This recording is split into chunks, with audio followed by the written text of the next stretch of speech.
आयुषी गौड़ जी आगरा से। राधे राधे। श्री हरिदास श्री हरिवंश महाराज जी, प्रणाम गुरुदेव। गुरुदेव, किसी भी परिस्थिति में सही फैसला कैसे लें? मुझे बाद में पछतावा होता है कभी कभी किसी फैसले पे। यह परिस्थिति क्या है, उसका सही फैसला तस्मात् शास्त्रम प्रमाणम ते कार्याकार्यो व्यवस्थितो, शास्त्र के प्रमाण के अनुसार होना चाहिए। मन का प्रमाण तो मन तो सही फैसला कह ही देगा, तभी तो लोग लगे हुए हैं, अधर्म में भी लगे हुए हैं। आत्मा की आवाज और मन की आवाज, इसको समझना कठिन है।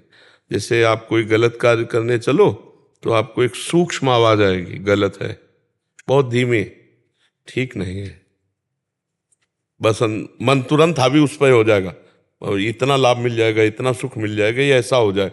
तो जो अंदर की आवाज आती है उसको कोई सुन के भी अनसुनी कर देते हैं। और फिर कभी कभी कहते हैं यार हमारे मन में तो पहले आया था कि ऐसा ना करें, पर पता नहीं क्या हुआ कि हमने ऐसा कर लिया। तो अगर सही बात पूछो तो हृदय में गुरुदेव बैठे हुए हैं, वो आपको एक सेकंड में बता देंगे करना है या नहीं, पर वहाँ आवाज सुने और उनकी बात मान ले तो है। अगर ऐसी बात ना समझ में आवे तो खूब सत्संग सुने, तो सत्संग में प्रायः संत महात्मा जन शास्त्र की बात बताते हैं, ये करना चाहिए ये ना करना चाहिए। वैसे साफ बात है, अपना मन बता देता है कि नहीं करना चाहिए। दो मन के हिस्से, एक है भागवतिक हिस्सा और एक है पाप वाला हिस्सा। पापी मन तो कहेगा कर लो चोरी या जो भी कार्य, लेकिन जो निर्विकार मन है वो कहेगा गलत है, ये ठीक नहीं है। ऐसा उसकी बात सुनने के लिए जो हमको दम चाहिए वो भगवान के नाम से ही आएगी। हमारी बुद्धि पवित्र हो, वो बात पकड़ ले तो गलत हमसे नहीं होगा। और व्यवहारिक के जो कार्य हैं कि ऐसा कार्य करना चाहिए, इनके साथ बर्ताव कि नहीं करना चाहिए, वो शास्त्र में है। शास्त्रों का स्वाध्याय न कर सको तो सत्संग सुनते रहो, पता चल जाएगा कि हमको किससे कैसा व्यवहार करना चाहिए। सत्संग से ही मति पवित्र और सूक्ष्म होती है, वही सही निर्णय कर पाती है। नहीं तो सही निर्णय करना बड़ा कठिन होता है, क्योंकि बुद्धि मलिन और मन वासना का खेल खेलने वाला, तो वो सही सलाह न दे करके अपनी बात को सही करवा लेता है हमसे। और जितना जेल भरी है ना, वो सब मन ने सही करवाया है। वो सही माने हाँ, हमसे जबरदस्ती हाँ करवा लिया और कर्म बन गया और उससे अपराध बन गया। तो हमारे पवित्र मन की जो आवाज है वो सुनना थोड़ा कठिन है। अगर सुन लो तो वही उत्तर आपको दे देगा। आत्मना प्रतिकूलानि परेशान न समाचरेत, शास्त्र आदेश करता है कि सही और गलत का निर्णय अपने से देखो। आत्मना प्रतिकूल, जो आत्मा उपदेश हो रहा है उसके प्रतिकूल मत चलो, या फिर ऐसे समझ लो जो तुम्हें अच्छा नहीं लगता वो बर्ताव किसी के साथ मत करो। जैसे हमारी बहन को कोई गंदी दृष्टि से देखे, हमें अच्छा नहीं लगे तो हम किसी की बहन को ना देखें गंदी दृष्टि से। ऐसे ही धर्म का, हमारे कोई गलत शब्द बोले तो अच्छा नहीं लगता तो हम किसी को गलत शब्द ना बोले, हमारी कोई चोरी करे तो अच्छा नहीं लगता तो हम किसी के साथ चोरी ना करें। जो हमें धर्मयुक्त हृदय को पसंद है वो व्यवहार हम दूसरे के साथ करें। अधर्मयुक्त आचरण जो है हमें पसंद नहीं तो हम दूसरों के साथ अधर्मयुक्त व्यवहार ना करें। तो शास्त्र, स्वाध्याय, सत्संग और आत्मस्वरूप प्रेरणा सच्चे मन की, ये बात सुने तो हमें पता चल जाएगा ये कार्य करना चाहिए या नहीं करना चाहिए। अनीता राजकुमार जी। जय जय राधेश्याम। जय जय राधेश्याम महाराज जी। महाराज जी, मैं गर्भवती हूँ। नाम जप, महामंत्र और आपका एकांतिक वार्तालाप कृपा से रोज सुनती हूँ। कार्य की व्यस्तता के कारण भागवती ग्रंथ जैसे गीता जी, भागवत जी आदि नहीं पढ़ पाती। क्या मेरी संतान भागवतिक गुणों वाली हो सकती है? कहा नहीं जा सकता। ध्रुव जी महान भागवत हुए और उनके वंश में महाराज बेन हुए, बहुत ही दुष्ट स्वभाव के, नीच प्रवृत्ति के। बस ऐसे ही ध्रुव से उनके जो पुत्र हुए, फिर उनके बस ऐसे मतलब 2 ही 3 पीढ़ी महाराज अंग के पुत्र बेन, स्मृति आ गई। उनकी माँ का नाम सुनीता और पिता का नाम महाराज अंग और पुत्र का नाम बेन। महान धर्मात्मा जो अंग थे, महान धर्मात्मा, भगवत भजन करने वाले। और माँ जो थी वो अधर्म के वंश की थी। माँ का विशेष प्रभाव पड़ने के कारण पुत्र में दुष्टता इस कोट की आ गई कि महात्माओं ने मार डाला। जब राजा बनाए गए घोर अत्याचार, घोर पापाचार, तो बहुत से सिद्ध संतों ने जाके उन्हें मार दिया। फिर उनकी दाहिनी भुजा से भगवान पृथु और बाईं भुजा से महारानी अर्शी प्रकट हुई। तो अब ये नहीं कहा जा सकता कि हम नाम जप कर रहे हैं, हम कथा सुन रहे हैं, इसका प्रभाव पड़ सकता है, पड़ता है। पर अगर पूर्व संस्कार प्रारब्ध, तो जैसे महाराज उग्रसेन, महान धार्मिक भगवान के भक्त, लेकिन उनका पुत्र कंस बिल्कुल धर्म विरोधी। तो ऐसे कई जगह पाया गया। अब जैसे उल्टा पाया गया, हिरण्यकश्यप महान धर्म विरोधी, प्रहलाद जी महाभागवत, पुत्र पैदा हो रहा महाभागवत। और ये नहीं कि नारद जी से ही उनकी बुद्धि बदली, नहीं, नारद जी ने देखकर कहा था इसके गर्भ में वो महाभागवत है, देवराज इंद्र तेरी क्या सामर्थ्य है, काल भी नहीं मार सकता उसको जो इसके गर्भ में, क्योंकि प्रहलाद जी गर्भ में थे। तो इसका ठीक निर्णय एकदम नहीं किया जा सकता, पर शास्त्रीय पद्धति है, यदि गर्भस्थ शिशु की जो माँ है उसको संस्कार देना चाहे तो पवित्र भोजन, नाम जप, और जैसे आप धाम आई हैं तो इसका संस्कार उसके ऊपर पड़ेगा, वो भागवत बन सकता है। पर अगर कहीं पूर्व का ऐसा संस्कार है तो फिर नहीं बदला जा सकता, क्योंकि महाभागवतों के भी कई ऐसी संतानें हुई जो ऐसा। तो इसलिए हम प्रयास करें, फल भगवान पर छोड़ दें, कर्मण्येवाधिकारस्ते मा फलेषु कदाचन।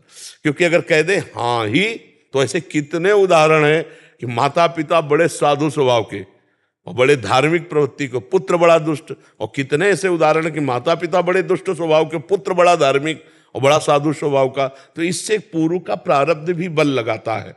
तो अगर पूर्व का प्रारब्ध जोरदार हुआ तो भक्त बन जाएगा, अगर पूर्व का प्रारब्ध हे प्रवृत्ति में जाना है तो आपका भजन उसकी सुरक्षा करेगा, उसको बढ़ाएगा, पर वो भक्त ही बनेगा ऐसा नहीं कहा जा सकता।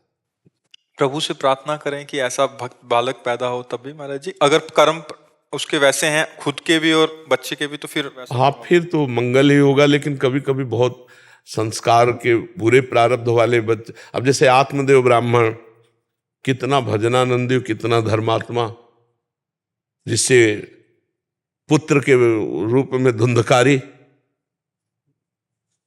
संबंध से ही तो आया, उनकी बहन का लड़का उसने गोद में लिया उस संबंध से। तो धर्मात्मा पुरुष ने क्या धर्म की कमी रखी थी, लेकिन संस्कार होते हैं, कर्म भोग भोगना होता है। तो अगर अच्छे कर्म भोग भोगने तो अच्छा पुत्र पैदा हो गया, देख देख के आनंद होता है, उसके कर्म सुनकर आनंद होता है। और ऐसे पुत्र पैदा हो जाते हैं कि उनके कर्म सुन करके दुख होता है, और वो माता पिता को अपने यौवन अवस्था में कष्ट भी देते हैं। बहुत मारा आत्मदेव ब्राह्मण को, और माँ को इतना मारा कि वो तो कुएं में गिर के मर गई। भागवत में कथा है, पढ़ के देखो। तो ये थोड़ा पर्दा लगा हुआ है, इसको फाइनल में नहीं कहा जा सकता कि हाँ, ऐसा नहीं कहा जा सकता। एक वृद्ध माता जी मिले थे, वो कह रहे थे कि घर वालों ने भगा दिया बेटा बेटी ने, तो अभी कृपा ये हुई कि वृंदावन वास मिल गया। उनके ऐसे तिरस्कृत करने पे शायद ऐसे फंसी रह जाती, तो कोई कोई संयोग बनता है कैसा भी महाराज जी। हाँ, और इसमें भी जैसे अपने प्रारब्ध मान लो इनके हैं भोग के अच्छे, तो सात्विक और ऐसा पुत्र, और अगर इनको भोग भोगना है तो वो फिर क्रूर स्वभाव का प्रकट हो सकता है। ये सब करने पर भी मतलब इस पर फाइनल नहीं किया जा सकता, क्योंकि पूर्व प्रारब्ध उस जीव का क्या है, कौन आया इस गर्भ में, इसका हमें तो पता नहीं ना। ये भगवान जानते कि कौन आया है गर्भ में, और वो किस कोटि का है, किस कैसा प्रारब्ध, ये पर्दे में रहता है, ये तो भगवान ही जानते हैं। महाराज जी, मैं ब्रजवासी हूँ, और एक मेरा बड़ा प्रश्न था आपके साथ में। मैं आपकी रील भी देख रहा हूँ। मैं कोई भी काम करता हूँ, वो चीज राधा रानी मेरे को दे देती है, पर वो मन संतुष्ट नहीं होता है। मन तो बच्चा तुम्हें ब्रह्मा बना दिया है तो भी नहीं संतुष्ट होगे, जब तक भगवत प्राप्ति नहीं हो जाएगी। हमारी बात समझ लो, सच्ची बात लेना, भगवान की जब तक प्राप्ति नहीं होगी तब तक ये मन कभी शांत नहीं होगा, ये पक्की बात समझो। आप तो मान लो ब्रजवासी हो, फिर हम उदाहरण देते हैं, वो एक आई थी तो कह रही थी हमारे पास सब कुछ है पर मैं खुश नहीं हूं। पलटकर प्रश्न वही है आपका, पलटकर वही है, शब्द केवल अलग है। हाँ, वो कह रही थी मेरे पास सब कुछ है पर मैं खुश नहीं हूं। तुम का नहीं हो पाओगी। बोले क्यों? उनका श्री कृष्ण जीवन में नहीं है। यदि श्री कृष्ण सब कुछ के साथ हो जाए तो आनंद हो जाए। भगवान के जिसके जीवन में एंट्री नहीं है वो चाहे ब्रह्मा का वैभव भी प्राप्त कर ले तो भी वो संतोष को प्राप्त नहीं होता। महाराज ययाति के वचन है, जब उन्होंने अपने पुत्र की 1000 वर्ष जवानी लेकर भोगा ना, तब उन्होंने लिखा कि भगवद विमुख पुरुष को संपूर्ण संसार की स्त्रियां, धन, जौ, वैभव सब दे दिया जाए तो भी वो संतुष्ट नहीं होगा। आप विचार करके देख लें। आपको थोड़ा सा उदाहरण देते हैं। देवराजेंद्र त्रिभुवनपति है, लाखों अप्सराओं के मालिक हैं। जिस अप्सरा को कहें सेवा में उपस्थित हो जाएगी, सौभाग्य मानेगी। लेकिन गौतम ऋषि के कुटिया में जाके गंदे आचरण का आपको पता है, अहिल्या जी के लिए, तभी तो अहिल्या जी पत्थर बनी हुई थी। गौतम ऋषि के साप से राम जी के चरणों से फिर अपने स्वरूप को आए। इतनी सुंदरता फिर लगी देवराजेंद्र को कि गौतम ऋषि का रूप रख करके अहिल्या के यहाँ जाकर गलत आचरण किया। अब आप बताओ, वो अप्सराओं का स्वामी भी तृप्त नहीं है। मृत्यु लोक के किसी ऋषि की पत्नी के साथ गलत आचरण, छद्म वेश धारण करके, मतलब इससे आप उसकी स्थिति समझ लो कि क्या होगा वो। और त्रिभुवनपति है, त्रिभुवनपति। तो हम जो कहा ना कि ब्रह्मा का पद मिल जाए तो भी जब तक भगवान से चित्त नहीं जुड़ेगा तब तक शांति। मैं महाराज जी, मैं पूजा करता हूँ तो बीच में ऐसा विघ्न आता है मेरा, फिर पूजा खत्म हो जाती है। हम बताते हैं वो पूजा की पूजा खत्म हो या पूरी, उसे छोड़ो। राधा राधा राधा अंदर अंदर जो हम कह रहे हैं, उठते बैठते चलते फिरते राधा राधा राधा। फिर हमें बताना, पहले शुरू करो। हम माला की बात नहीं कहते, उठते बैठते चलते फिरते राधा राधा राधा। और हर घंटे के कर्म को भगवान को समर्पित करो। फिर आप अगली बार मिलना, ब्रजवासी तो हो ही, क्या हालत है हमें बताना। हर घंटे के कर्म को कृष्णार्पणमस्तु। जैसे 8 से 9 बजे, 9 बजे कृष्णार्पण, 9 से 10 बजे कृष्णार्पणम। और जब शयन किए तो जो भूल गए करना वो पूरा टोटल समर्पित। और राधा राधा राधा, इसे कर्म समर्पण कहते हैं। और राधा राधा ये भगवान का स्मरण नाम। जब हम तो वृंदावनवासी ब्रजवासी, तो राधा राधा राधा। फिर आप हमें बताना। किराज जी बीकानेर से। राधे राधे। राधे राधे महाराज जी। महाराज जी, आत्मविश्वास और अभिमान को कैसे परखा जाए? हमारे अंदर का आत्मविश्वास कब अहंकार में परिणत हो जाता है, उसका ज्ञान कैसे? आत्मविश्वास का आप क्या स्वरूप, किसका है प्रश्न, किसका है? आत्मविश्वास का आप क्या स्वरूप समझते हैं? जैसे कोई कार्य पूर्ण हुआ, मैंने पूरा किया, ऐसा लगना आत्मविश्वास है? कैसा, मतलब आपने आत्मविश्वास को क्या देखा कि मैंने ऐसा किया? किसी कार्य की सफलता होने पे आत्मविश्वास। वही मैं पूछ रहा हूं। तो उसमें अगर आप भगवत कृपा देखें, नहीं कि भगवान की बड़ी अहेतुकी कृपा हुई कि इस कार्य में मुझे क्षमता दी कि मैं सफलता प्राप्त करूं और सफल हुआ। मूल में तो भगवान ही है ना। जैसे ये तुम्हारा रूप है तो भगवान ने रचा है ना। आपकी तो इसमें कहीं कोई कारीगरी नहीं ना। तो आप में जो पावर दिया है बौद्धिक और शारीरिक, वो किसके द्वारा दिया हुआ है? भगवान के द्वारा। तो जितने भी कार्य पूर्ण होते हैं वो 2 से ही होते हैं, बौद्धिक स्तर से और शारीरिक क्षमता जो हमारी होती है। कोई बौद्धिक स्तर के कार्य होते हैं, कोई शरीर बल से पूरे होते हैं। तो दोनों बल भगवान के द्वारा ही दिए हैं ना। तो हम अहंकार के लिए रास्ता ही नहीं रखते हैं। भगवान ने हमें ऐसा बल दिया और भगवान की कृपा से सफलता प्राप्त हुई। तो इसे परम पवित्र विश्वास आपका दिन प्रतिदिन भगवान के प्रति बढ़ता जाएगा और आपकी जीवन की यात्रा पूर्ण होगी। जब हम इसको इस रूप में लेते हैं कि मैं सबसे अच्छा सफल हुआ, तो फिर अहंकार आ जाता है इसमें।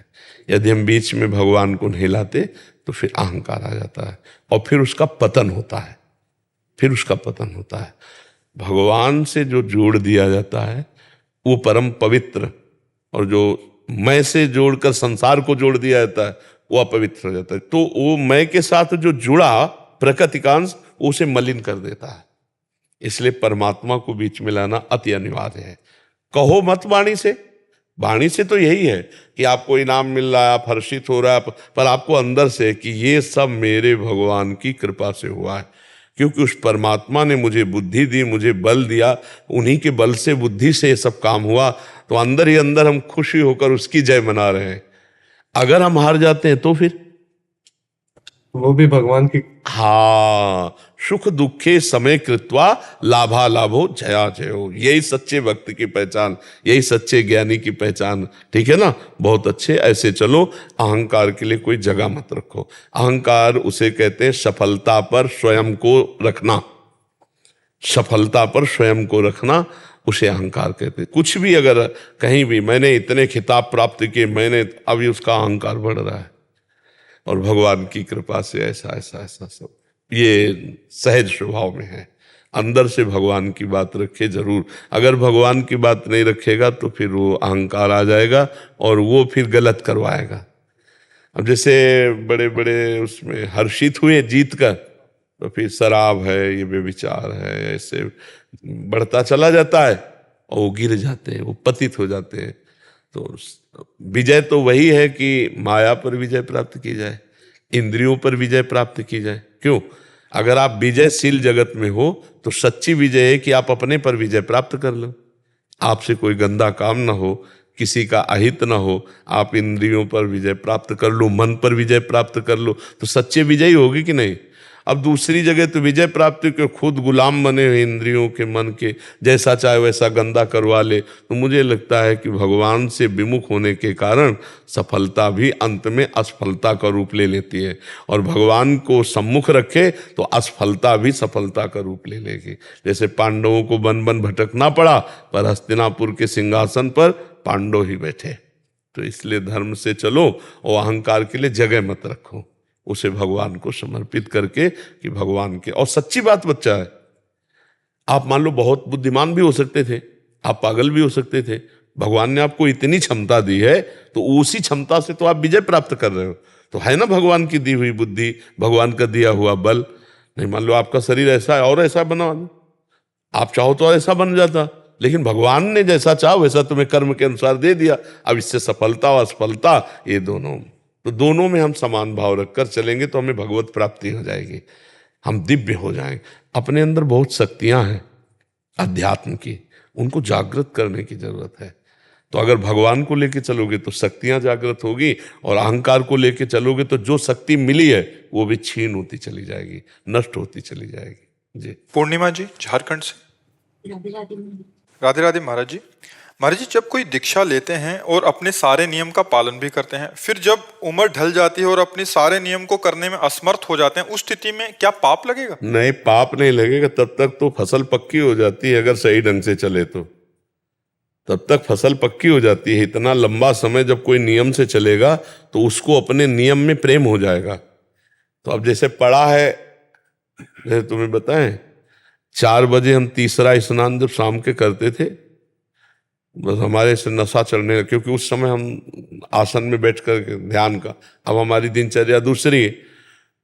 आज भी जो ही नहा के निकले तो जैसे किसी को नशा नहीं चढ़ा, बस आंख मूंद के बैठने का मन। अब किडनी फेल है तो पद्मासन सिद्धासन में तो बैठ नहीं सकते।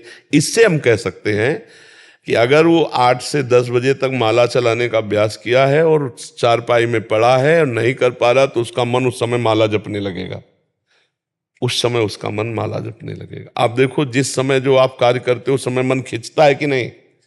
और जब हम 20 वर्ष बराबर 30 वर्ष वही करेंगे तो मन का अभ्यास बन जाएगा।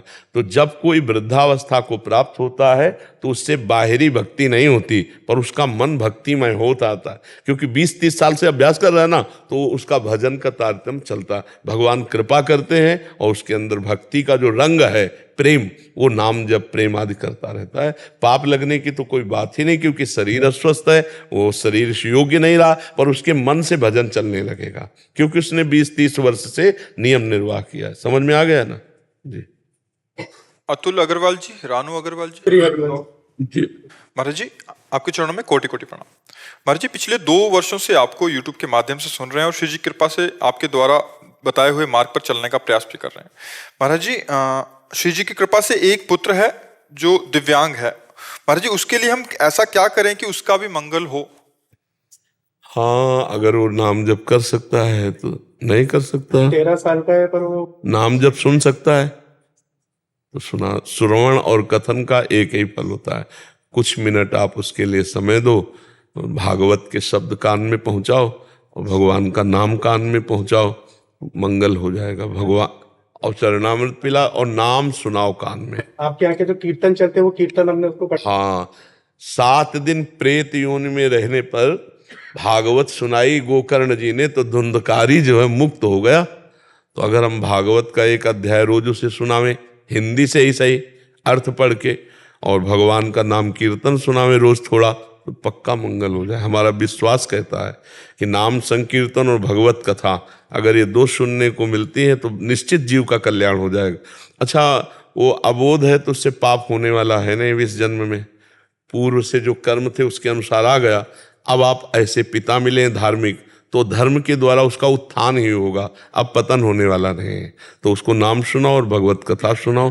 चरणामृत दे रहे तो बहुत बड़ी बात है, रोज चरणामृत तो ब्रजरज, ये तो सब अमृत है, पक्का कल्याण हो जाएगा। ठीक है। राधे जी, न्यू दिल्ली से श्री हरिवंश महाराज जी, आपके चरणों में कोटि कोटि दंडवत प्रणाम। गुरुदेव, त्यागी कैसे बने? प्रभु प्राप्ति के मार्ग में हमें कई वस्तुओं का त्याग करना पड़ता है, जो चीजें त्याज्य हैं। किसका प्रश्न है? त्यागी का मतलब बच्चा कपड़ा उतार लेना या कपड़ा बदल देना या स्थान परिवर्तन कर देना, उसे त्यागी नहीं कहते। त्यागात शांति निरंतरम, त्याग से तत्काल शांति मिलती। क्या त्याग से? इंद्रियों के अधर्म युक्त भोगों का त्याग। इंद्रियों के भोगों का भी त्याग नहीं कर सकते, क्योंकि अगर भोगों का त्याग कर देंगे तो शरीर ही नहीं चलेगा।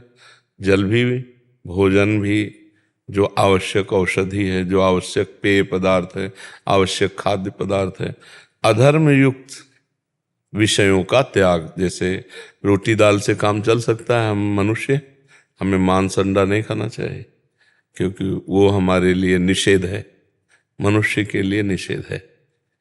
ये हिंसक पशुओं का भोजन है। बिल्ली कबूतर को खाती है, उसको कोई पाप थोड़ी लगता है। सिंह बलात् पशुओं को जबरदस्ती गाय भैंस को मार कर खाता है, उसको कोई पाप थोड़ी लगता है, उसका विषय है। लेकिन हम मनुष्य हैं, यदि हम ऐसा करते हैं तो घोर पाप है। जो अपनी जबान के स्वाद के लिए, शरीर पोषण के लिए किसी भी जीव की हत्या करता है, वो बहुत पाप है। तो हमको त्याग क्या करना है, ये बात समझना है। ये नहीं कि भोजन त्याग दें। भोजन त्यागोगे तो भूख का चिंतन होगा, भगवान का थोड़ी चिंतन होगा।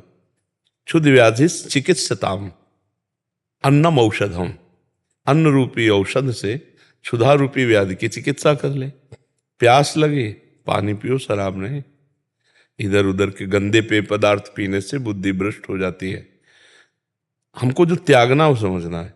गृहस्थ है, हमारा ब्याह हो गया तो हम अपनी पत्नी से अनुराग करेंगे, दूसरी माताओं बहनों की, विश्व के किसी की भी तरफ काम दृष्टि से नहीं देखेंगे, वो पक्का त्यागी माना जाएगा। हमें धन चाहिए तो हम मेहनत से और धर्म से जो वास्तविक सत्य की कमाई है वही स्वीकार करेंगे, इसके अलावा नहीं। बढ़िया त्यागी पुरुष है वो। गृहस्थ में रहता हुआ वो धर्मयुक्त त्याग किए हुए भगवान को प्राप्त होता है। अम्बरीश जी चक्रवर्ती सम्राट, महान भक्त है भगवान के। कई रानियां हैं, चक्रवर्ती सम्राट तो सब वैभव है, लेकिन सब कुछ भगवान का। नाथ सकल संपदा तुम्हारी, मैं सेवक समेत। बढ़िया त्याग है ये। समझ, हम हमारी बात समझ रहे ना? ये त्याग का स्वरूप है। जो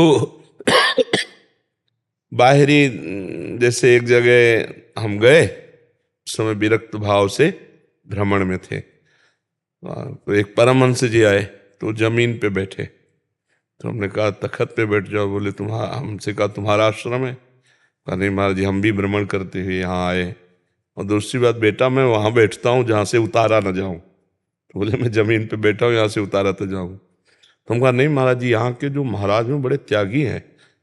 बहुत जोर से ऐसे जैसे बच्चा हंसता है, तो सशंकित भाव से देखा। तो हम कई दिन वहाँ रुके थे, तो उनका ये सब बना हुआ और त्यागी है। महाराज जी पैसा छूते नहीं। फिर और हंसे, छूते नहीं तो आता कहाँ से? हम कहा कपड़े में बंधवा लेते हैं ऐसे। ये सब नाटकबाजी, त्याग नहीं है, है ना? त्याग का मतलब है कि जितनी हमें आवश्यकता है, अगर हमें औषधि के लिए 100 रुपये की आवश्यकता है, बिना मांगे आ रहे हैं, उनको रख लेंगे। हमको उसका अनुचित व्यवहार नहीं करना। त्याग को समझना थोड़ा नहीं। अब जैसे वाणी का, बोलने का त्याग, अब मौन है। महाराज समझे नहीं? अब पूरा चित्त वृत्ति उसके समझाने के लिए बोल रहे। अरे एक बार बोल दे को उठा के लिया, खत्म क्यों? नहीं, हम अपनी वाक शक्ति को बर्बाद कर रहे हैं, ना कि संचय कर रहे हैं। त्याग को समझने की आवश्यकता है। हम गंदी बात नहीं बोलेंगे, कटु वाक्य नहीं बोलेंगे, किसी का अहितकर नहीं बोलेंगे, मृदु बोलेंगे, सत्य बोलेंगे, मधुर बोलेंगे। अब हो गया, बढ़िया हो गया। राधे श्याम। आवश्यक बात कर ली, ये वाणी का त्याग। ऐसे त्याग को समझना होगा। जो एक बाहरी त्याग प्रदर्शन है, उससे आत्म शांति नहीं होती। ठंडी लग रही है, उचित जो आपके पास अर्थव्यवस्था उससे कपड़े पहन लिए, या जो भगवान ने वस्त्र दिया उससे ढक लिया और भगवान का चिंतन करें। अगर वास्तविक हमारी क्षमता है कि वस्त्र रहित रहकर निरंतर भगवदाकार, बढ़िया है। अगर नहीं तो कितने जीव वस्त्र रहित रहते हैं, उनको क्या भगवत प्राप्ति हो जाती है? कितने जीव अन्न नहीं पाते, केवल फल पाते हैं, क्या उनको भगवत प्राप्ति हो जाती है? कितने जीव जल में रहते हैं, केवल जल में ही पीते हैं, जल में ही रहते हैं, क्या उनको भगवत प्राप्ति हो जाती है? कितने जीव माटी में रहते हैं, केवल मिट्टी खाते हैं, क्या उनको भगवत प्राप्ति हो जाती है? कितने जीव वायु पीकर रहते हैं, उनको क्या भगवत प्राप्ति? भगवत प्राप्ति भगवत चिंतन से होती है, जिससे हमारा चिंतन सुरक्षित रहकर भगवान के चिंतन में लगे, वही त्याग सार्थक है। नहीं तो सो सब धर्म करम जरि जाऊ, जह न राम पद पंकज भाऊ। जोग कुजोग ज्ञान अज्ञानू, जहाँ नहीं राम प्रेम प्रधानु। समझ पा रहे हो बच्चा हमारे? विद्यानंद यादव जी। दादा बोला सही। राधे राधे महाराज जी। महाराज जी, सर्वधर्मान परित्यज्य में भगवान किस धर्म का त्याग करने और किस धर्म को अपनाने का आदेश देते हैं? किस धर्म को ग्रस्त त्याग करे और किसे अपनाए? धर्मम भजस्व सततम त्यज लोक धर्मान। कौन से धर्म का त्याग? त्यज लोक धर्मान, सेवन सदा साधु पुरुषं, जहि काम तृष्णाम, अन्यस्य दोष गुण चिंतन मासु त्यक्त्वा, सेवा कथा रसमहो नितराम पिबत्वम। धर्म का भजन करो। तो प्रश्न होता है किस धर्म का? जैसे आपने किया तो बोले त्यज लोक धर्मान, लोक धर्मों का त्याग करके भागवत धर्म को स्वीकार करो। बोले क्या होता है भागवत धर्म और क्या होता है लोक धर्म, कैसे उसे त्यागे? तो बोले सेवन सदा साधु पुरुषन, संतों का संग करो, उनके प्रवचन सुनो, उनका सत्संग करो, तुम्हें पता चल जाएगा कि लोक धर्म किसे कहते हैं और भागवत धर्म किसे कहते हैं। तो लोक धर्म का त्याग करके भागवत धर्म का आश्रय लो। सत्संग करने वाला पुरुष अगर दूसरे के दोष दर्शन करता है और काम वासना से माताओं बहनों की तरफ देखता है, तो उसका किया हुआ साधु संग निष्फल हो जाएगा। इसीलिए कहा जय काम तृष्णाम, काम और काम भोग की तृष्णा का त्याग, दूसरे के प्रति ईर्ष्या द्वेष का त्याग। अन्यस्य दोष गुण चिंतन मासु त्यक्त्वा, दूसरे के दोषों का दूसरे के गुणों का चिंतन त्याग दे। एकमात्र भगवान का चिंतन, भगवान की लीला कथा रस का पान, भगवत भक्तों का संग, इसे भागवत धर्म कहते हैं। लोक धर्म का त्याग कर, भगवान कह रहे ना सर्वधर्मान परित्यज्य। जैसे आप किसी के पति हैं, आप किसी के पुत्र हैं, आप किसी के पिता हैं, आप किसी के भाई हैं, आपके बड़े रिश्ते नाते हैं, तो आपका सब धर्म बनता है ना। बोले भाई भाई का क्या धर्म है? आप पिता है, क्या धर्म है? आप पुत्र हैं, आपका क्या धर्म है? आप पति हैं, आपका क्या धर्म होता है ना। सबका धर्म है अलग, ये लोक धर्म है। बोले इस सब लोक धर्म को भगवान के चरणों में अर्पित कर दो। अर्थात भाई में भगवान, पत्नी में भगवान, माता पिता में भगवान, सब में भगवान का दर्शन करते हुए सबसे व्यवहार करो। यह है सर्वधर्मान परित्यज्य। अन्य मान्यता नहीं। मेरी पत्नी के रूप में मेरे भगवान हैं, मेरे पुत्र पुत्री के रूप में मेरे भगवान आए हैं, मेरे परिवार के रूप में भगवान मेरा। अच्छा भगवान नहीं है? अगर ये हाइलोजन जल रहा है, तो एसी चल रही है, ये पंखा चल रहा है, ये माइक चल रहा है, तो सब में बिजली एक ही है ना। तो चाहे स्त्री हो, चाहे पुरुष हो, चाहे जड़ हो, चाहे चैतन्य, सब में पावर तो परमात्मा ही है ना। तो सब में है ना। नहीं तो वो निकल जाता है तो वो फिर शरीर को कौन रखता है? आग लगा देता है। बोले वो तो गए। कौन गए जानते हो? नहीं, कोई नहीं जानता है। बोले वो गए जिनके प्रति रो रहे ना, उनसे पूछो कि इस शरीर को प्यार करते थे तो शरीर तुम्हारे आगे है। बोले नहीं, वो गए। कौन? अब इसका उत्तर नहीं दे सकते। बोले भैया हमारे। नहीं, भैया तो तुम्हारा शरीर था। जो तुम्हारे बाप से प्रकट हुआ वो तो ये शरीर था, वो बाप से नहीं पैदा हुआ, वो आप ही है, वो आप है, वो किसी से पैदा नहीं होता है, वो आकर शरीर में वास करता है केवल, वो पैदा नहीं होता, वो प्राकृतिक वस्तु नहीं, वो चिदानंद ईश्वर अंश जीव अविनाशी चेतन अमल सहज सुख। भगवान कहते हैं ना ममई वांसो। अब उसको ना देखो, आप नहीं पहचान पा रहे, आप इसमें हैं, पर आप कौन है आप जान गए? आप अपने को देखते हैं शीशा में तो अपने को देखते हैं ना, नहीं, शरीर का चेहरा दिखाई देता है, आपका नहीं। आप तो समाधि में अपने को देख सकते हैं, शीशा से नहीं देख सकते। जो शीशा से देखा जाता है वो पार्थिव पंचभौतिक का विकार है, पंचभौतिक तत्व होगा, लेकिन वो कौन मानता है? सब अपने को मान रहे हैं ना, यही इसीलिए अज्ञान की धारा में फिर पुनरपि जननम पुनरपि मरणम पुनरपि जननी जठरे शयनम, बार बार जन्म बार बार मरण, बार बार ये संसार चक्र में उसे फंसना पड़ता है। तो प्रभु आप अपने लौकिक धर्मों को भगवत भाव में समर्पित कर दें तो भगवान कहते हैं मैं तुम्हारे सारे पाप नष्ट करके तुम्हें परम पद प्रदान कर दूंगा। तेषाम अहम समुद्धरता मृत्यु संसार सागरात। समझ पा रहे हैं आप जी? महाराज जी दूसरा एक ठो और समस्या थी जी कि कहा गीता जी में एक जगह पढ़े, जी समझ में नहीं आ रहा कि कहा गया है कि ऐसा कर्म यज्ञ कहलाता है, जी। जो यज्ञ वह कर्म जो यज्ञ कहलाता है उससे प्राप्त बचा हुआ शेष भोजन करने का भगवान आदेश दे। वो उसी में आसपास लिखा होता है, आप लोग पकड़ नहीं पाते हैं। भगवान ने कहा यत करोषि यज्जुहोषि यदन्नासि, जो तुम खाते हो, जो तुम करते हो, जो तुम सोचते हो, वो सब मेरे को समर्पित कर दो, यज्ञ हो गई। यज्ञ का मतलब है धर्म पूर्वक कमाया हुआ जो अन्न है वो जब रसोई में पकाया और भगवान को प्यार से भोग लगाया और बाहर निकल के देखे कोई संत महात्मा अतिथि पशु पक्षी, उसको टुकड़ा डाल दिया और इसके बाद जय करके पाया, वो यज्ञ है। और जो अपने लिए पकाया गया अपने भोग के लिए, भगवान कहते पाप है, पढ़ा है ना गीता में। तो हाँ, यत करोषि यज्जुहोषि यदन्नासि, जो खाते हो जो करते हो वो सब मेरे को समर्पित। ये तो सर्वाणि कर्माणि मयि सन्न्यस्य मत्पराहा अनन्येनैव योगेन माम ध्यायन्त उपासते। भगवान कहते जो सारे कर्म मेरे को समर्पित कर देता है मैं उसका स्वयं उद्धार करता हूँ। सन्न्यस्य माने समर्पित कर देना। यज्ञ का मतलब होता है यज्ञानाम, भगवान कहते जप यज्ञ, उसमें राधा राधा राधा कार्य करते हुए, नाम जप करते हुए और भगवान को वो कर्म समर्पित कर रहे हैं। एक रसोई नहीं, हर कर्म फावड़ा चला रहे, राधा राधा, तो वह भी यज्ञ हो गई। और क्या? यज्ञ का मतलब केवल अग्नि में स्वाहा करना थोड़ी है।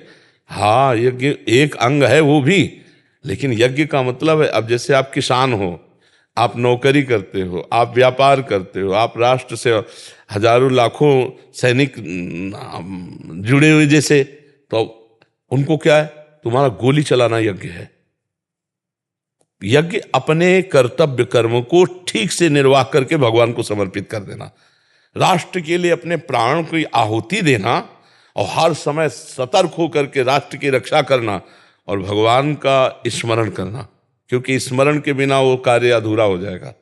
मामुनि स्मर युद्ध चाहे, मेरा स्मरण करते भगवान, तो तुम्हारी वो पूजा है। तुम हर समय कभी भी आदेश हो सकता है सरकार का, जैसे राष्ट्र सैनिक है, कहीं भी तैनात हो, कई कई दिन स्नान नहीं है, कैसा भोजन क्या, तो तुम्हारा यही पूजा है। तुम्हारी राष्ट्र के लिए प्राणों की आहुति देने के लिए तैयार रहो और हर समय भगवान का स्मरण करो। ऐसे किसान रात दिन मेहनत करके जो कमाता है, उससे अतिथि सेवा, साधु सेवा, परिवार की सेवा, ये सब यज्ञ है। पर उसे उद्देश्य समझो। हम कई बार बताया है कि कर्म उद्देश्य से महान और लघु होता है। हमारा कर्म महान है लेकिन उद्देश्य लघु है, तो उसका, हमारा कर्म बहुत छोटा है लेकिन उद्देश्य महान है, वो बहुत बड़ी बात है। तो कर्म महान देखकर तो सब लोग कह सकते हैं महान है, लेकिन उद्देश्य देखना बहुत कठिन है, क्योंकि वो अंदर का विषय होता है। तो इसीलिए सफलताएं जो हमारे हाथ नहीं आ रही, आप धर्म से चलते हो, किसी की बेईमानी, घूस, किसी का किसी भी तरह से दुख नहीं देते, किसी का धन शोषण नहीं करते हो, आप माला चलाओ नहीं चलाओ, और हर कर्म भगवान को समर्पित करते हो, भगवान आपके हैं। समझने की बात है। अगर आप ये वेश धारण करके सत्य धर्म में चल रहे हो तो आप भगवान को प्राप्त होगे। कानून कानून समझना, कानून किसी के हाथ का नहीं है, कोई भी पकड़ है। अगर कानून बना है तो प्रधानमंत्री को भी उस कानून के अंतर्गत ही रहना पड़ेगा। अगर त्रुटि हो गई तो फंसेंगे वो भी। कानून किसी को छूट देता है क्या? हमारा न्यायालय सबसे ऊपर है, नहीं है। अगर आप अपराध करते हैं और कानून में आप फंसते हैं तो आप दंड पाएंगे। ऐसे चाहे कोई भी हो, भगवान भी कानून के अंतर्गत ही अपने को रखा है। अगर व्याध की तरह छुप कर बाली को मारा तो व्याध ही उनके अंतिम समय में कृष्णावतार में चरण में बाण मारता है और भगवान अंतिम लीला इस भाव से स्वीकार करते हैं, कानून के अंतर्गत। तो शास्त्र का जो कानून है उसे कोई मिटा नहीं सकता। जैसे दशरथ जी से शब्द विधि बाण श्रवण कुमार को लगता है और उनके माता पिता त्रास को प्राप्त होते हैं और आर्त भाव से कहते कौन है, तो कहते हैं मैं चक्रवर्ती सम्राट महाराज दशरथ। तो तुम पानी कैसे लाए, मेरा बेटा क्यों नहीं लाया? चूक हो गई, मेरे से गलती हो गई, शब्द वेदी बाण के द्वारा उनके प्राण का हनन हो गया। तो जाओ, जैसे मैं पुत्र वियोग में प्राण त्यागूंगा ऐसे तड़प तड़प कर तुम मरोगे। वही भगवान अवतार लेते हैं लेकिन कानून को नहीं काटते, वैसे ही तड़प तड़प कर दशरथ जी प्राण त्यागते हैं। लेकिन वो तो राम भगवान उनके पुत्र है तो राम राम कहकर ऐसे त्यागते हैं। कोई भी शास्त्र का कानून ऐसा नहीं है कि किसी को भी छूट देता हो। अगर आप शास्त्र सम्मत चलोगे तो आप भगवान को प्राप्त होगे। हर कर्म हमारा यज्ञ है और भगवान की प्राप्ति में समर्थ है यदि हमारा उद्देश्य ठीक हो, यदि हम अपने अपने कर्तव्यों का पालन करें। देखो, ये हमें जो मानव जीवन मिला है ये उठने के लिए, उन्नति के लिए मिला है, दिव्यता के लिए मिला है। जो हम अपने पद का, अपने ज्ञान का, वासनाओं की पूर्ति के लिए दुरुपयोग करने लगते हैं, ये हानि की बात है। नहीं तो हम सच्ची कहते हैं, अलग से पूजा का समय मिले तो मिले, नहीं आप अपने कर्तव्य में लगे हो, उस कर्तव्य को भगवान को समर्पित कर दो, नाम जप करो, निश्चित भगवत प्राप्ति हो जाएगी। आप इस बात को अंदर बैठा लें। भगवत स्मरण करते हुए अपने कर्तव्य का पालन करना सबसे बड़ी पूजा होती है। और अगर वो पूजा कर्तव्य की न करे तो भागवत में तीसरे स्कंद में कपिल देव भगवान कहते हैं कि जो हमारे श्री विग्रह की तो बहुत अच्छी अच्छी पूजा करता है सामग्री से, लेकिन बाहर निकलकर छल कपट और द्वेष करता है, मैं उसकी पूजा स्वीकार नहीं करता। उसकी पूजा ऐसी होती जैसे राख में किया हुआ हवन। तो आप समझ पा रहे हैं, हर कर्तव्य कर्म पूजा है, हर कर्तव्य कर्म यज्ञ है, यदि उसका उद्देश्य महान हो तो, भगवान के लिए हो तो, जगत के लिए हो तो, तब बात बन। देखो, सब प्राणी अपने लिए कर रहे हैं, चींटी से लेकर जिधर देखो सब अपने लिए, अपना उदर, अपनी वासनाओं की पूर्ति, यही बंधन का कारण है। और जहां हम दूसरे के लिए करना शुरू किए उसी दिन से हम महान बनते चले। तो हमें और दूसरे के लिए क्यों करें, इसका भी फल है। जैसे आपने मेहनत की, बहुत अच्छे डॉक्टर बने, अब आपका उद्देश्य मैं भारत में जो भी हमारे सानिध्य में आ गया, पैसा मिले ना मिले मैं उसको ठीक करने की कोशिश करूंगा, मैं अपना कर्तव्य पालन। पैसा तो आपके चरण चूमेगा, क्योंकि धर्मात्मा पुरुष के पास अर्थ वैसे जाता है जैसे नदियां समुद्र के पास बिना चाहे। आचार्य महान पुरुष कहते हैं, अन मांगे आगे आवे गो, जेव पल लागे पल को। आप यदि धर्म से चलते हो तो बिना मांगे व्यवस्था भगवान आपकी करेंगे। ये अनंत ब्रह्मांड एक क्षण में भगवान ने बना दिया, किसी का सहयोग लिया क्या? पर धर्म का पालन कोई बिरला ही कर पाता है। नहीं, अर्थ लोलुपता और भय ये धर्म से भ्रष्ट कर देते हैं। किसी का मतलब दबाव और अर्थ का लोलुपता, ये बड़े बड़ों को अपने पद से, जो धर्म का स्थान है वहां से गिरा देते हैं। जो निर्भय है और अर्थ लोलुप नहीं है वो निश्चित भगवान को प्राप्त कर लेगा। लोभ पास जय गल न बंधाया, सो नर तुम समान रघुराया। जो धर्म से चलेगा, हम कह रहे नमक रोटी खाओ, लेकिन छाती चौड़ी करके चलोगे ना, मुस्कुरा के तो जियोगे। लेकिन लोगों को ऐसा नहीं लगता, लोगों को लगता है धन से सुख मिलेगा। बिल्कुल नहीं। घर परिवार में असत्य पैसा मत ले जाना, अधर्म का पैसा ना ले जाना, चाहे जिस डिपार्टमेंट में होना, नहीं तुम्हारे बच्चों पर उसका प्रभाव पड़ेगा और वो ऐसे डिप्रेशन में पहुंचेंगे कि तुम्हें जिंदगी भर का डिप्रेशन दे देंगे। तो ये सबको ध्यान रखना है कि अवश्य में भोक्तव्यम कृतम कर्म शुभाशुभम।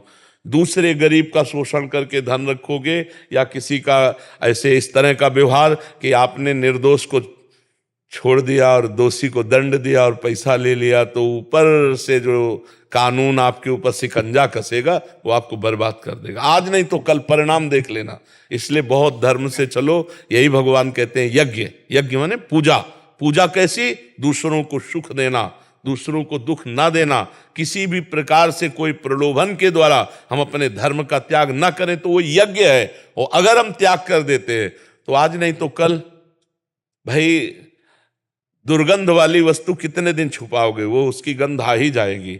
ऐसे ही ये दुराचार दुष्प्रवृत्तियां ये अपना काम दिखाती है, फिर बहुत बुरी तरह फंसा देती है। इसलिए सबसे प्रार्थना है कि भगवान जो कह रहे हैं कि यज्ञ का अवशिष्ट ही पाया जाए, नहीं तो वो पाप है। अर्थात अधर्म के द्वारा किया हुआ सारा कर्म आपका चौपट हो जाएगा और धर्म के द्वारा किया हुआ हर कर्म यज्ञ, हर कर्म यज्ञ है। और वो कर्म भगवान को समर्पित कर दिया जाए, भगवत प्राप्ति हो जाएगी।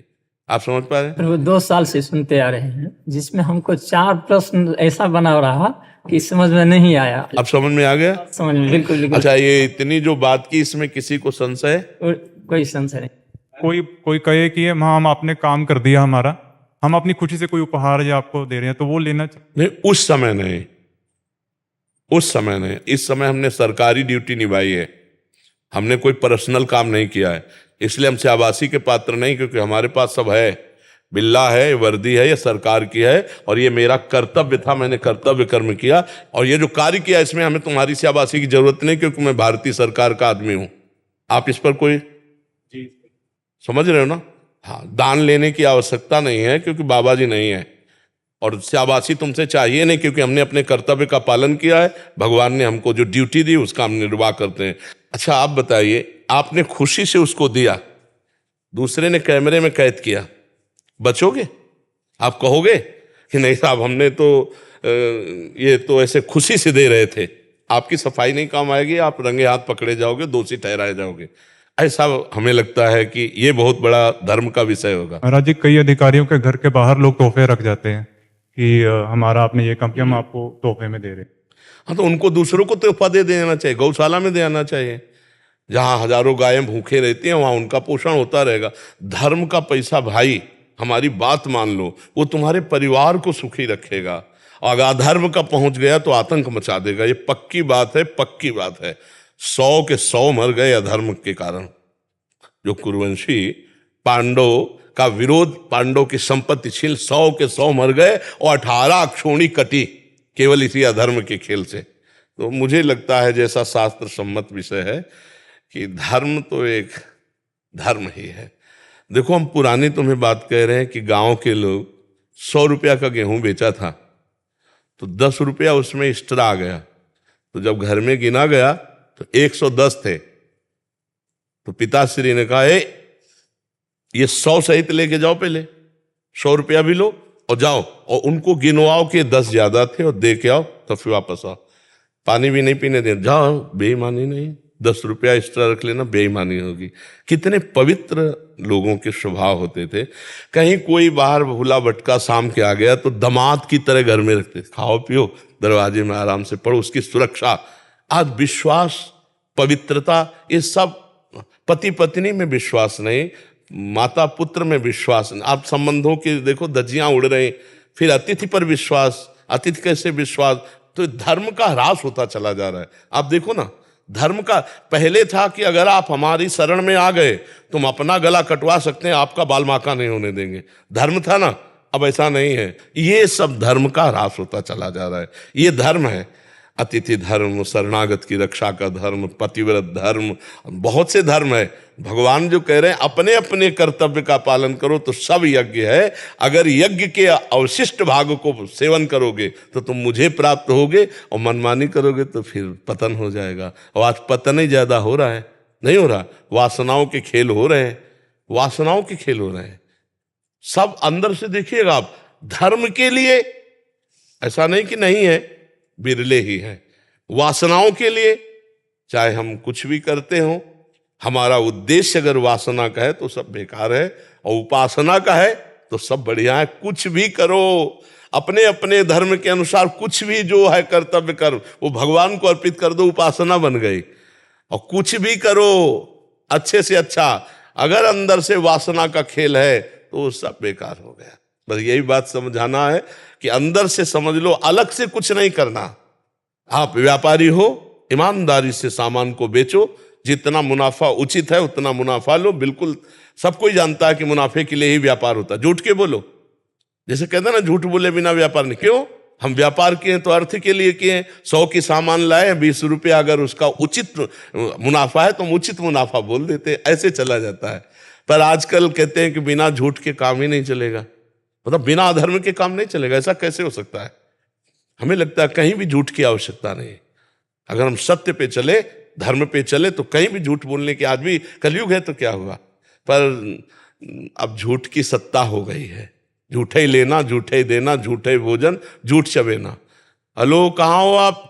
अब वहाँ बगल वाली गली में, बोले इस समय तो मथुरा में है। आज नहीं, झूठ बोलना मोबाइल, झूठ बोलना कालपाल, झूठ बोलना क्रिया व्यापार, तो नहीं असत्य संपातक पुंजा, बुद्धि मलिन होती चली जाती है। ए दुपट्टा लाओ, उनको भी पहना। आओ आओ। महाराज जी कह रहे कि आपने 2-3 युद्धों में भाग लिया, एक युद्ध में उनका दोनों टांगे और बिल्कुल, आपको हम बार बार नमस्कार करते हैं, बार बार प्रणाम करते हैं हमारे देश के लिए। थोड़ा सा मिला नहीं आपको, यही था कि विश्वास की जो आप बात कर रहे थे, कौन कहाँ पर भर्ती होकर आता है, कौन कौन से स्टेट का है, सिर्फ हम राष्ट्रीय तिरंगे को नमन करते हैं। और बिल्कुल विश्वास के ऊपर ही अगर हमने बोल दिया कि वहाँ पहुँचना है तो पहुँचना है। हाँ बिल्कुल बिल्कुल, क्योंकि भारतीय सेना आज भी ऐसा काम कर रही है। बिल्कुल हाँ, इस पर तो संशय नहीं।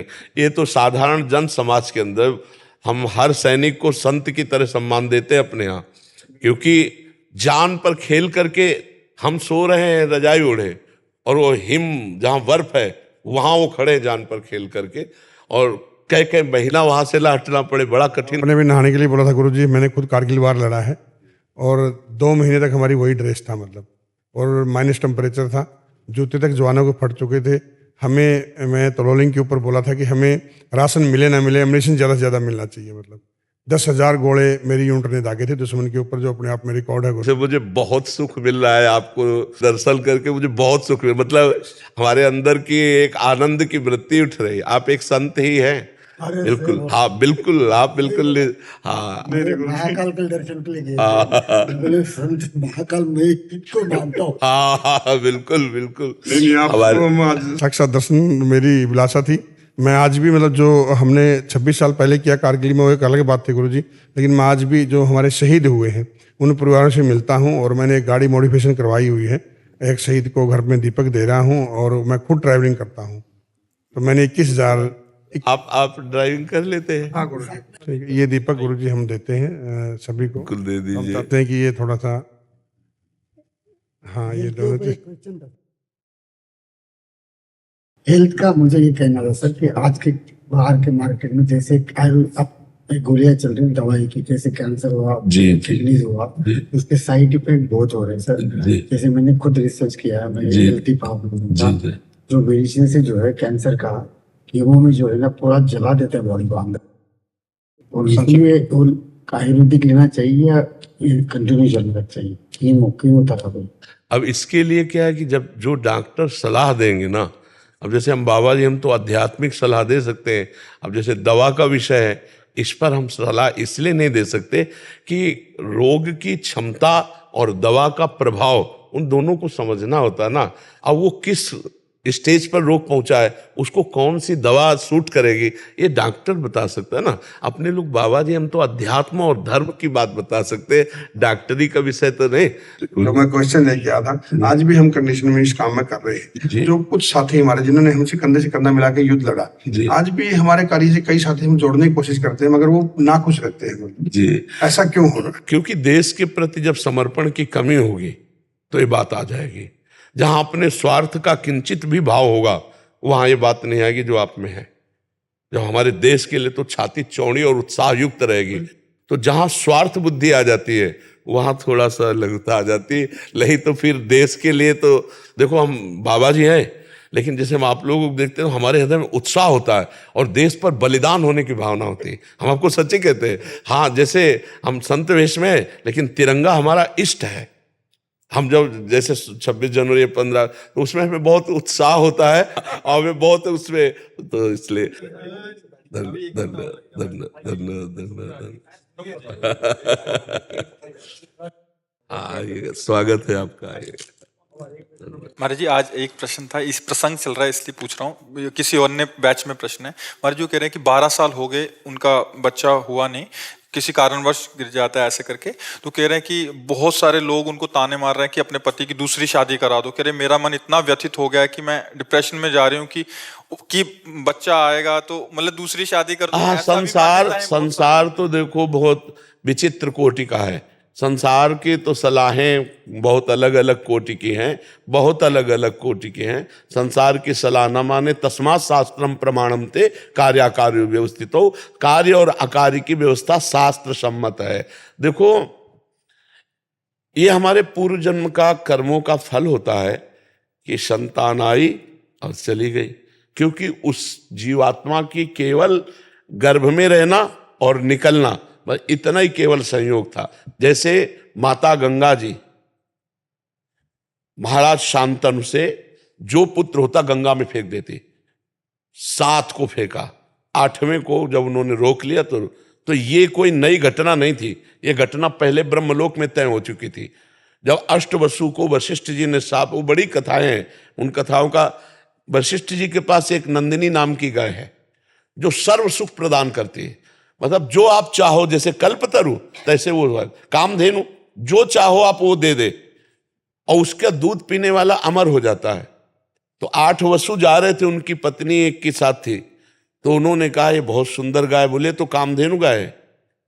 कामधेनु की महिमा बताई तो प्रलोभित हो गई, और उसने कहा मृत्यु लोक में मेरी एक सखी है, इस गाय का अपहरण कर लो, इसका दूध पिलाएंगे तो अमर हो जाएगी। वो गाय अपहरण कर ली। थोड़ी देर में वशिष्ठ जी आए, वशिष्ठ जी देखा गाय नहीं, ध्यान के द्वारा देखा तो अष्टवसु लिए जा रहे, वहीं प्रकट हो गए और कहा तुम नीच कर्म किए, देवताओं से भी श्रेष्ठ वसु होकर के एक ब्रह्म ऋषि की गाय चुराई, जाओ तुम मृत्यु लोक को प्राप्त हो। तो 7 चरणों में गिर गए। 8वें की पत्नी ने ये सारा प्लान बनाया था, 8वें सम्मिलित सब थे। तब उन्होंने कहा महाराज मेरी कोई गलती नहीं, मैं केवल 7 था। तो बोले 7 ही जन्मोगे, पर जन्म लेते ही मुक्त हो जाओगे, लेकिन 8वां ये मुक्त नहीं होगा। तो उनका प्रभु वसु से हमको मनुष्य लोक में जन्म लेने का शाप दिलाया इसने, तो मुझे मृत्यु लोक में स्त्री प्राप्त ना हो। तो उनका एवं मस्त ऐसा ही हो। तो देखो 7 जन्मते गंगा जी ने मार दिया, गंगा जी के जल में फेंक करके, और 8वें भीष्म पितामह, और कहा था कि मुझे पत्नी न मिले तो आजीवन ब्रह्मचारी। सब विधान भगवान का पहले से होता है, हम लोगों के कर्मों का जाल बिछा हुआ है। इस कर्म जाल को अगर काटना है तो भगवान का स्मरण करते हुए इतना महान हम भजन करें कि हमारे सारे कर्म विध्वंस हो जाएं और भगवत प्राप्त हो जाए। ये संसार, किसी के लड़का नहीं होता तो गाँव में इतना टॉर्चर करते हैं, और वो जो बहन है, माता है, उसके कान में जब ये शब्द जाते हैं तो कितना उसको जलन होती है। ये नीच बुद्धि के जो लोग होते हैं ना, ये टॉर्चर करते हैं। जी मान्यता है ना, उसी के लिए प्रश्न कर रहा हूँ। नहीं नहीं, ऐसी बिल्कुल नहीं धारणा करनी चाहिए। कितने लोग अपने यहाँ हैं जो पति पत्नी मिल करके जवान होकर के ब्रह्मचर्य व्रत धारण करके भजन कर रहे हैं भगवत प्राप्ति के लिए। तो ये सब संसारी बातें तो नहीं, तस्मात् शास्त्रम प्रमाणम, शास्त्र के प्रमाण के अनुसार चलना। वैसे प्रत्येक माता पिता को ऐसी चिंता हुई है, इतिहास साक्षी है। चाहे वो महाराज चक्रवर्ती सम्राट दशरथ जी हो या नंद बाबा यशोदा जी हो, बड़े बड़े महापुरुषों को भी, क्योंकि गृहस्थ धर्म का फल है संतान। अगर वो चाहे लड़की हो चाहे लड़का हो, दोनों को समान भाव से देखना चाहिए। पुत्र में प्रधान भाव नहीं रखना चाहिए, क्योंकि इससे भेद बुद्धि पैदा होती है और ये धर्म विरुद्ध है। तो आज समाज में जैसे भाव बढ़ रहे हैं, पर यदि प्रारब्ध में संतान नहीं है तो निराश होने की जरूरत नहीं है। पति पत्नी दोनों फिर आगे चलकर ब्रह्मचर्य नियम ले और सन्यासी की तरह जीवन व्यतीत करते हुए भजन करे तो परम लाभ भगवान की प्राप्ति हो जाएगी। भगवान को अपना पुत्र मान ले, गोपाल जी को अपना पुत्र मान ले, पर गृहस्थी में प्रायः ये आकांक्षा रहती है। श्रीमद् भागवत का प्रारंभ ही इसी से होता है। आत्मदेव नाम के एक ब्राह्मण थे, बहुत समृद्धशाली थे, उनकी पत्नी का नाम था धुंधुली, लेकिन उनके कोई संतान नहीं थी। बहुत उन्होंने दान पुण्य यज्ञ याग आदि किए, लेकिन संतान नहीं हुई, क्योंकि उनके प्रारब्ध में संतान नहीं थी। तो उन्होंने सोचा कि मैं आत्महत्या कर लेता हूं। इतना संतान में प्रियता बढ़ गई कि वो अपने शरीर को नष्ट करने के लिए जंगल चले गए। जंगल में देखा तो जब कोई धर्मात्मा पुरुष अपना अनिष्ट करना चाहता है तो भगवान किसी न किसी रूप में आ जाते हैं। तो एक सन्यासी के रूप में भगवान पधारे। उन्होंने कहा कि ब्राह्मण तुम क्यों निराश बैठे हो? उन्होंने दंडवत किया और कहा संत भगवान हमें संतान चाहिए। बहुत समझाया कि संतान से सुख नहीं है, संतान एक स्वाभाविक अगर प्रारब्धवशात होती है तो अच्छा, लेकिन मैं तुम्हारे भाग्य में देख रहा हूं 7 जन्म तक संतान का योग नहीं है, इसलिए तुम हठ मत करो। उनका संतान या तो या नहीं तो मृत्यु हम ठान कर आए। तो उन्होंने अपने तप बल से एक फल प्रकट किया और कहा जाके अपनी पत्नी को खवा देना, बढ़िया संतान हो जाएगी। तो देखो भाग्य में नहीं था ना, तो उनकी पत्नी को जब दिया उन्होंने जाके अपनी तो उस पत्नी ने सोचा कि यार पेट बढ़ जाएगा, कौन ने 9 महीना भोजन भी सही नहीं हो पाएगा और बड़ी समस्या है। तो उनकी बहन आई हुई थी, तो बहन से कहा कि पति ने दिया है कि फल खा लो तो संतान हो जाए। तो उनका गर्भ हमारे है, अभी इसी महीने में गर्भ हुआ है, तो तुम ये फल गाय को खवा दो और जो संतान होगी वो मैं तुम्हें दूंगी। तुम गर्भ का नाटक करो और तुम हमारे पति को कुछ धन दे देना, तो हम ये कह देंगे हमारी संतान मर गई, और ऐसा हो गया। फल गाय को खवा दिया। देखो प्रारब्ध, संतान नहीं होनी ना तो नहीं होनी। अब 9 महीने के बाद वो गर्भ का नाटक करती रही 9 महीने तक, और जब उसके संतान हुई तो रातों रात मंगा लिया और बस आत्मदेव के संतान हुई, बड़ा आनंद मंगल।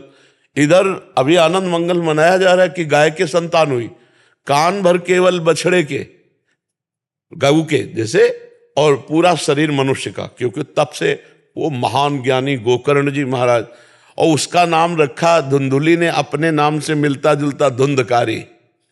अब वो जैसी जैसी अवस्था बढ़ी वैसे वैसे वो नीच आचरण करने वाला, छोटे बच्चे खेल रहे हैं उठा के कुएं में डाल देना, फिर चोरी करना, व्यभिचार करना, और इतनी पिटाई की माता पिता दोनों की। तो माता तो पिटने के भय से ऊब करके कुएं में गिर के मर गई। गोकर्ण के हाथ जोड़ा उनके पिताजी ने, कहा बेटा मेरी तो दुर्गति हुई जा रही पुत्र मोह में, इससे तो ये ना होता तो अच्छा था, तो बेटा अब क्या करें? तब उन्होंने कहा कि अब इस समय संसार के राग का त्याग करके एकांत में जाकर भगवान का चिंतन करो। धर्मम भजस्व सततम त्यज लोक धर्मान, सेवन सदा साधु पुरुषन, जय काम तृष्णाम, अन्यस्य दोष गुण चिंतन मास मुक्त्वा, सेवा कथा रसमोह नितराम पिबत्वम। लोक धर्म का त्याग करो, ये लोक धर्म की संतान हो, परम धर्म को स्वीकार करो, श्री भगवान को। बोले परम धर्म को कैसे स्वीकार करें? तो बोले सेवन सदा साधु पुरुषन, संत पुरुषों का संग करो, और काम और तृष्णा का त्याग करके ही सत्संग सफल होता है। और जाकर के किसी की निंदा स्तुति मत करना, भगवान का चिंतन करो, भगवान का। तो वो उधर से ये पापी पाप करते हुए वैश्याओं के द्वारा मारा गया और भूत योनि को प्राप्त हुआ। तब गोकर्ण जी ने श्रीमद् भागवत सुना करके उसका उद्धार कराया। तो जरूरी नहीं है कि संतान अगर हमारे पास नहीं तो हम व्यथित बने रहे, नहीं, हमारा मुख्य लक्ष्य भगवत प्राप्ति। जब देख लिया कि कई वर्ष हो गए संतान का योग नहीं बन रहा, तो पति पत्नी दोनों संयम से रहो और भजन करो और भगवान की प्राप्ति कर लो।